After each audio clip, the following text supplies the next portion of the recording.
ሰላም ጤና ይስጥልኝ የቻናል ቤተሰቦች፣ የዕለቱን ሰበር መረጃ የማስደምጣችሁ ይሆናል። ከዛሬ ጀምሮ ነዳጅ የሚጠቀሙ ትልልቅ መኪኖች ወደ ኢትዮጵያ እንዳይገቡ ታገዱ። ዝርዝር መረጃዎችን የማስደምጣችሁ ይሆናል። እስከ መጨረሻው አብራችሁን ቆዩ። ከዛሬ ጀምሮ ነዳጅ የሚጠቀሙ ማንኛውም ትላልቅ መኪኖች ወደ ኢትዮጵያ ማስገባት የተከለከለ ነው ሲሉ ጠቅላይ ሚኒስትር አብይ አህመድ ገለጹ። በሶማሌ ክልል ካሉ በአመት 111 ሚሊዮን ሊትር ማምረት የሚችለውን የኦጋዴን ፈሳሽ የተፈጥሮ ጋዝ ፕሮጀክት የመጀመሪያ ዙር ጠቅላይ ሚኒስትር አብይ አህመድ በተገኙበት ተመርቋል። ጠቅላይ ሚኒስትሩ በምርቃቱ ወቅት ባሰሙት ዘለግ ያለ ንግግር ፕሮጀክቱ ለኃይል ማመንጫና ለክሪፕቶ ማይኒንግ ስራዎች አስፈላጊ የሆኑ ግብዓቶችን ጭምር የሚያቀርብ መሆኑን ጠቁሟል። ቢበዛ በአንድ አመት ጊዜ ውስጥ 2000 የሚጠጉ የአዲስ አበባ ከተማና ወደ ክልል የሚሄዱ ባሶች አሁን ከሚጠቀሙት ነዳጅ ወደ ጋዝ እንቀይራለን ሲሉ የተደመጡት ጠቅላይ ሚኒስትሩ ይህም የትራንስፖርት ወጪ በ50 በመቶ የሚቀንስ መሆኑን አስረድተዋል። ጠቅላይ ሚኒስትር አብይ አህመድ በምርቃቱ ወቅት ባሰሙት ንግግር በዚህ አመት ቢበዛ በአንድ አመት ጊዜ ውስጥ 2000 የሚጠጉ የአዲስ አበባ ከተማና ወደ ክልል የሚሄዱ ባሶች አሁን ከሚጠቀሙት ነዳጅ ወደ ጋዝ እንቀይራለን ሲሉም ተናገሩ።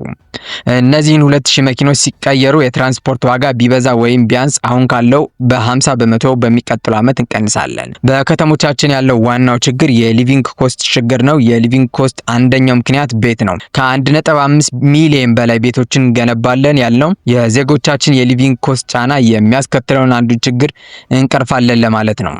ሁለተኛው ትራንስፖርት ነው። በከተማው ትራንስፖርት 50 በመቶ አሁን ያለውን ኮስት ቀነስን ማለት በአነስተኛ ገቢ ወጥተው የሚገቡ ሰርተው የሚውሉ ዜጎች በእጅጉ ኑሯቸውን ለማገዝ የሚጠቅም ነው። ሶስተኛ ኢነርጂ ስናመርት ለክሪፕቶ ብቻ ሳይሆን ለብርሃንም ጭምር ስለሆነ ጋዝ ምግባችን፣ ጋዝ ትራንስፖርታችን፣ ጋዝ ለኢነርጂ ማምረቻ የሚውል ዘርፈ ብዙ ጠቀሜታ ያለው ነው። ትላልቅ መኪና ወይም ትራክ ወደ ኢትዮጵያ ስታስገቡ የነበራችሁ ዜጎች ከዛሬ ጀምሮ ልክ ለትናንሽ መኪኖች ከኤሌክትሪክ መኪና ውጪ ማስገባት ታግዶ እንደቆየው ከዛሬ ጀምሮ ነዳጅ የሚጠቀሙ ማንኛውንም ትራክ ወደ ኢትዮጵያ ማስገባት የተከለከለ ነው ብለዋል። በአንጻሩ ማንኛውም የግል ባለሀብት ጋዝ የሚጠቀሙ ትራኮችን የሚያስገባ ከሆነ ከቀረጥ ነፃን ጨምሮ አስተማማኝ ድጋፍ የሚደረግለት ሲሆን እንደ ሀገር እያዋጣን ያለነውን ከፍተኛ ወጪ ለመቀነስ፣ የሎጂስቲክስ ኮስት ለመቀነስ፣ ትራንስፖርት ለማሳለጥ የግሉ ሴክተር ከዚህ ቀን በኋላ በጋዝ የሚጠቀሙ ትራኮች በማስገባት የሀገሩን የኢኮኖሚ እድገት እንዲያፋጥን ካድራ ጭምር ላሳስብ ወዳለውም ብለው ገልጸዋል።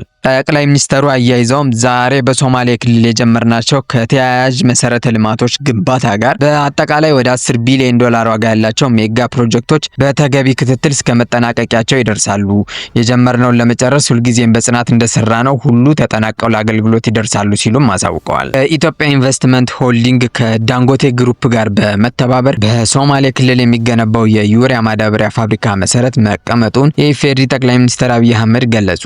ከዚህ በተጨማሪ ጠቅላይ ሚኒስትሩ በጎልደን ኮንከርድ ግሩፕ የሚገነባው የጎዴ ነዳጅ ማጣሪያ መሰረት መቀመጡን ይፋ አድርጓል። የጎዴ ነዳጅ ማጣሪያ ከሂላል የነዳጅ ስፍራ ድፍድፍ ነዳጅ በማውጣት በማጣራትና በማጠራቀም በአመት 3.5 ሚሊዮን ቶን የማምረት አቅም አለውም ብለዋል። በሌላ በኩል የማዳበሪያ ፋብሪካው ከካሉብ የጋዝ ስፍራ በማውጣትና 108 ኪሎ ሜትር የማጓጓዣ ቱቦ በመጠቀም በአመት 3 ሚሊዮን ቶን አምርቶ ያቀርባል ሲሉም ገልጸዋል። እነዚህ ፕሮጀክቶች የኢንዱስትሪ እድገትን ከማሳየት በላይ ናቸው ያሉት ጠቅላይ ሚኒስትሩ እድሎቻችንን የመጠቀም ትብብሮችን የማጠናከርና ሰላምን የማጽናት የጋራ ኃላፊነታችንን የሚያሳዩ ናቸውም ብለዋል። በመሆኑም ኢትዮጵያውያን ሁሉ በህብረትና በአንድነት ለእድገት መሰባሰባችንን አጠናክረን እንድንቀጥል ጥሪ ያቀርባሉ ብለዋል። ይህን ስናደርግ እውነተኛውን የኢትዮጵያ ማንነት መንፈስ በሚያከብር መንገድ በዓለም መድረክ የኢትዮጵያን ስፍራ ከፍ እናደርጋለን ሲሉም አክለዋል። የዕለቱ ሰበር መረጃ ይህን ይመስል ነበረ። እንደነዚህ አይነት ሰበር መረጃዎችን ማግኘት የምትፈልጉ ከሆነ ቻናሌን ሰብስክራይብ ማድረግ አትርሱ። ስለተከታተላችሁኝ አመሰግናለሁ።